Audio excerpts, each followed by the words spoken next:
ইনশাআল্লাহ 12 তারিখ সারাদিন সকাল সন্ধ্যা ভাই বোনেরা দলে দলে ভোট দিয়ে জিতিয়ে দিবেন ইনশাআল্লাহ। মাশাআল্লাহ তাআলা আযীম। জনগণের ভালোবাসা সমর্থন ভোটে 11 দল বিজয়ী হলে ইনশাআল্লাহ 13 নম্বর আসন একজন আসনের প্রতিনিধি হিসাবে নয়, সারা দেশের জন্য একজন মর্যাদাবান মন্ত্রী পাবে ইনশাআল্লাহ।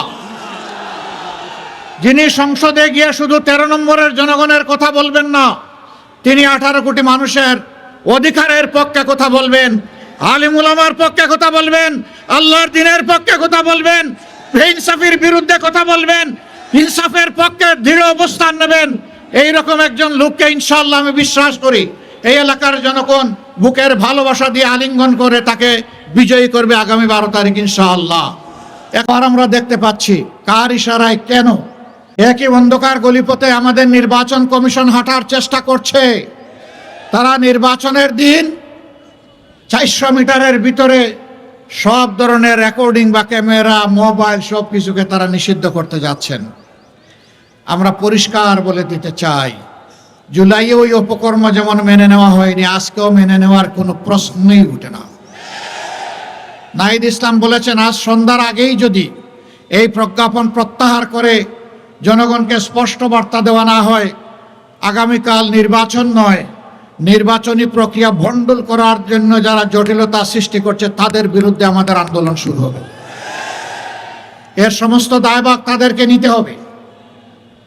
আমরা বহু জায়গায় দেখতে পাচ্ছি একটা পক্ষ, একটা মহল নির্বাচনে হেরে যাওয়ার ভয়ে তারা একবারেই হতাশ হয়ে পড়েছে এবং হতাশা থেকে তারা এখন চূড়াই পথেই নির্বাচনকে হাইজ্যাক করার চিন্তা করছে।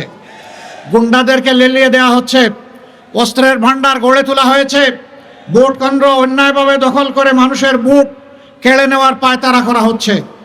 আমরা স্পষ্টভাবে বলে দিচ্ছি, জুলাই যোদ্ধারা ঘুমিয়ে পড়ে নাই, তারা এখনো জেগে আছে। তাদের সমস্ত অপকর্ম ইনশাআল্লাহ আমরা প্রতিহত করে দেব। এই অপকর্মের মাধ্যমে কেউ জনগণের ভোট আবার ছিনতাই করবেন, এই দুঃসাহস কেউ দেখাবেন না, এই দুঃস্বপ্নে কেউ ভুগবেন না। সম্মানিত 13 আসনের জনগণ, এটি একটি মর্যাদাপূর্ণ আসন, কিন্তু দুঃখের বিষয় কিছু অসৎ লোক এই এলাকাকে বিভিন্নভাবে জর্জরিত করে রেখেছে সামাজিক অপকর্ম করে। এখানে ব্যাপক হারে বেপরোয়া চাঁদাবাজি চলে, এখানে মাদকের রমরমা ব্যবসা চলে, এখানে আমাদের বুকের সন্তানদেরকে ভুল বুঝিয়ে বিপদগামী করে তাদেরকে অস্ত্রবাজি করা হয়, দখলবাজিতে নামানো হয়, এখানে মামলা বাণিজ্য হয়েছে। আমরা আমাদের যে সমস্ত সন্তানদেরকে বিপদগামী করা হয়েছে, আমরা তাদেরকে ইনশাল্লাহ বুকে টেনে নিয়ে সংশোধন করে তাদেরকে মর্যাদাবান নাগরিক হিসাবে ইনশাল্লাহ গড়ে তুলব। ওই ধাপ্পাবাজদের হাত থেকে এদেরকে বাঁচিয়ে তুলব আমরা ইনশাআল্লাহ। যদি আল্লাহর মেহেরবানিতে জনগণের ভোটে ভালোবাসায় আমরা আত্মবিশ্বাসী, ইনশাআল্লাহ হাও বিজয়ী হবে, ইনশাআল্লাহ 11 দলের পক্ষেই জনগণের বিজয় অর্জিত হবে। এখানে লক্ষ্য করবেন, আমরা কোনো ব্যক্তি পরিবার গোষ্ঠীর পক্ষে এই নির্বাচনে নামিনি, আমরা নেমেছি 18 কোটি মানুষের পক্ষে।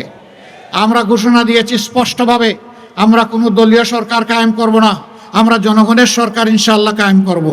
আমরা এও ঘোষণা দিয়েছি, আমরা নির্দিষ্ট কোনো দলের বিজয় চাই না, আমরা 18 কোটি মানুষের বিজয় চাই। 18 কোটি মানুষের বিজয় অর্জন হলেই এটি হবে আমাদের মহাবিজয় ইনশাআল্লাহ তাআলা আযীম। একটা পক্ষ দল ব্যক্তি পরিবারের বিজয়ের জন্য পাগল পারা হয়ে উঠেছে। জনগণ তাদেরকে অতীতে দেখেছে আর এখনও তাদের কার্যকলাপ দেখছে। আমরা বিশ্বাস করি বাংলাদেশের শান্তিপ্রিয় জনগণ অবশ্যই তাদেরকে সমর্থন করবে না, তারা জনগণের দ্বারা প্রত্যাখ্যাত হবে।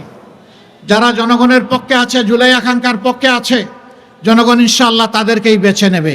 এর আলামত ইতিমধ্যে স্পষ্ট হয়ে উঠেছে। ডাকসুর বিপি সাদেক কায়েম বলেছেন, অলরেডি তরুণ সমাজ তাদের রায় জনগণকে জানিয়ে দিয়েছে। 5টা বিশ্ববিদ্যালয় তারা এই জুলাই আকাঙ্ক্ষার পক্ষেই অবস্থান নিয়েছে এবং জুলাই আকাঙ্ক্ষাকেই তারা সম্মান করেছে। ইনশাআল্লাহ 12 তারিখও বাংলাদেশ একই দৃশ্য দেখবে। কেউ যদি সেই দৃশ্য দেখে এখনই ভীত সন্ত্রস্ত হয়ে আবারও বলছি, চূড়াই পথে পা বাড়ান, তাইলে এই জাতি এবং আমরা তাদেরকে ক্ষমা করব না। আমরা সেই দিকে চলতে দেব না। এই রাস্তা বন্ধ করে দেওয়া হবে ইনশাআল্লাহ। সরকারের কিছু আমলা, কিছু সচিব, কিছু অসৎ লোক এখনো দলবাজি করছেন, বিভিন্ন জায়গায় বিভিন্ন ক্যান্ডিডেটকে জিতিয়ে আনার চেষ্টা করছেন। ক্যান্ডিডেট জিতবে বা পরাজিত হবে সেটা জনগণের ভোটে। আপনি কে? আপনাকে কে এই দায়িত্ব দিয়েছে? মনে রাখবেন, ক্ষমা বারবার পাবেন না।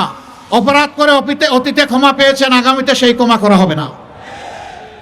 যদি আবার ফ্যাসিবাদের দিকে দেশকে ঠেলে দেওয়ার কেউ দুঃসাহস করেন, জুলাইতে যেমন ফ্যাসিবাদে রুখে দেওয়া হয়েছে, আগামীতেও সেই ফ্যাসিবাদে রুখে দেওয়া হবে ইনশাআল্লাহ। কিন্তু আমরা বারবার জুলাই চাই না। এই জুলাই আর হওয়ার প্রেক্ষাপট কেউ তৈরি করবেন, তা ইনশাআল্লাহ আমরা হতে দেব না। ইনশাআল্লাহ সত্যের বিজয় হবে, ইনসাফের বিজয় হবে, দুর্নীতিমুক্ত বাংলাদেশ হবে, ইনসাফ এই বাংলাদেশে কায়েম হবে। সকল শ্রেণী পেশা, লিঙ্গ, বর্ণের মানুষ, ধর্মের মানুষ সমতার ভিত্তিতে ইনশাআল্লাহ তাদের অধিকার ফিরে পাবে। এই রাষ্ট্রে ধর্ম, বর্ণ, লিঙ্গের ভিত্তিতে আর কোনো বিভাজন আমরা মানব না। এই ঐক্যবদ্ধ জাতি নিয়েই আমরা সামনে এগিয়ে যেতে চাই ইনশাআল্লাহ। আজ আমি এখানে দাঁড়িয়েছি আরও দুটি কথা বলার জন্যে।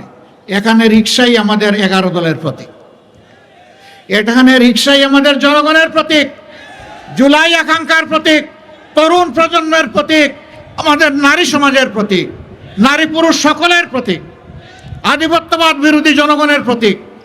সেই প্রতীক আমরা এখন আল্লামা মামুনুল হক সাহেবের হাতে তুলে দিচ্ছি।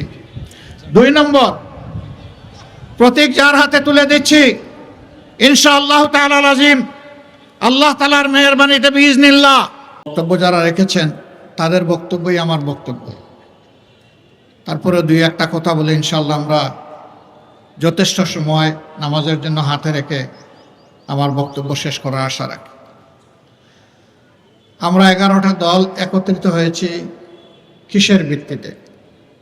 আমরা একত্রিত হয়েছি জনগণের আকাঙ্ক্ষার ভিত্তিতে। আমরা একত্রিত হয়েছি জুলাই যোদ্ধাদের আকাঙ্ক্ষার ভিত্তিতে। আমরা একত্রিত হয়েছি একটি নতুন বাংলাদেশ গড়ার স্বপ্ন নিয়ে, যেই স্বপ্ন এদেশের 18 কোটি মানুষ এখন লালন করে। আমাদের এই একত্রিত হওয়া চাঁদাবাজ, দুর্নীতিবাজ, মামলাবাজ এবং সব ধরনের অপরাধ জগতের যারা কারিগর তাদের বিরুদ্ধে। ইনশাআল্লাহ জনগণ যখন ঐক্যবদ্ধ হয়েছে তখন জনতারই বিজয় হবে ইনশাআল্লাহ। 2টা জিনিস আমি সকলের সাথে সুর মিলিয়ে বলতে চাই। অন্যায়ের বিরুদ্ধে, ফ্যাসিবাদের বিরুদ্ধে জুলাইতে যখন আন্দোলন শুরু হয় তখনও কিন্তু ইন্টারনেট কেড়ে নেওয়া হয়েছিল, যাতে অপরাধ গোপন করা যায়, যাতে খুনকে বৈধতা দেওয়া যায়। আল্লাহু তাকবীর, আল্লাহু আকবার, ইনকিলাব ইনকিলাব, জিন্দাবাদ জিন্দাবাদ, জিন্দাবাদ জিন্দাবাদ, ইনকিলাব ইনকিলাব, ইনকিলাব জিন্দাবাদ, ইনকিলাব জিন্দাবাদ। আসসালামু আলাইকুম ওয়া রাহমাতুল্লাহ। নামাজের পর আল্লামা মামুনুল হকের নেতৃত্বে